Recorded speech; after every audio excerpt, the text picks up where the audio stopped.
So the breaking news today is that Nancy Pelosi's visit to Taiwan, increasing tensions with China, but we'll get back to that later at the end.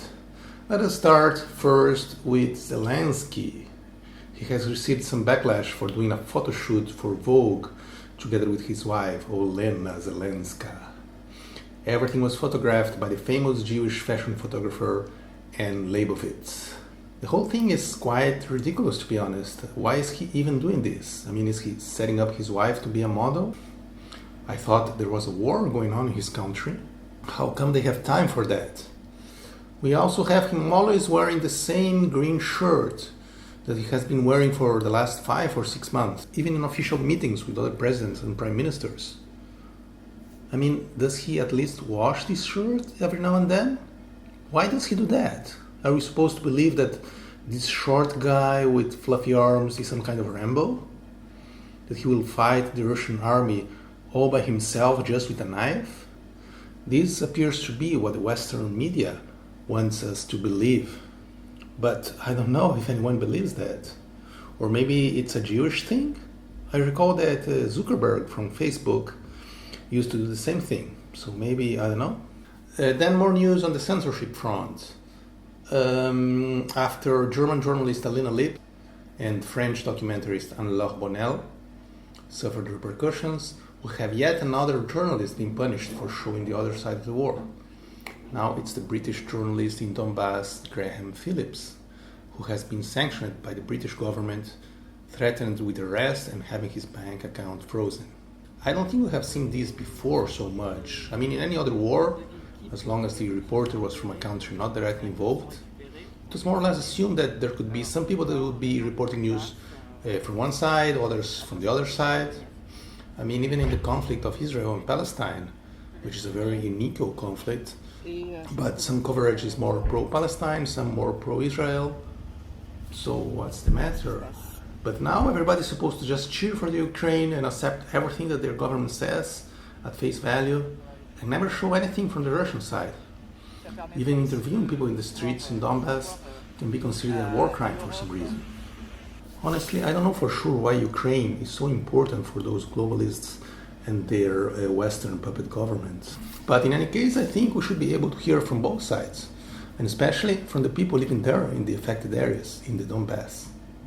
And another war news is the announcement of the killing by a US military drone of the supposed Al-Qaeda's leader, Ayman al-Zawahiri. But wasn't this guy dead already? I mean, how many times has he been killed? And then in 2020, it was reported by the media that he had died of natural causes. But now Biden says that he was just killed in Kabul. Anyway, I don't believe any of that. I don't think Al-Qaeda even exists. I don't believe that Osama Bin Laden was responsible for 9/11. I don't believe he was hiding in a cave in Afghanistan. And I certainly don't believe that he was killed by US soldiers and buried in the sea, following a non-existing Muslim tradition. So I have even less reason to believe that now they killed some other geriatric supposed leader of Al-Qaeda. It's just propaganda. They can say anything. The United States successfully concluded an airstrike in Kabul, Afghanistan that killed the emir of Al-Qaeda, Ayman al-Zawahiri. You know, Zawahiri was Bin Laden's leader. He was with him the whole time. He was his number 2. And speaking of geriatric, isn't it odd the way Biden announces this death without showing any emotion? Of course, he's just reading from teleprompter, just like Obama did, but Obama at least appeared alive. Biden looks like some kind of robot now. Maybe he is. Maybe his mental health deteriorated so much that he was replaced by a droid or by a hologram or by some kind of deepfake. And finally, as I said, we have the visit of House Speaker Nancy Pelosi to Taiwan. China hadn't reacted well at all to the announcement, and it was supposed that she wasn't going anymore, but now she's actually there, I think right now.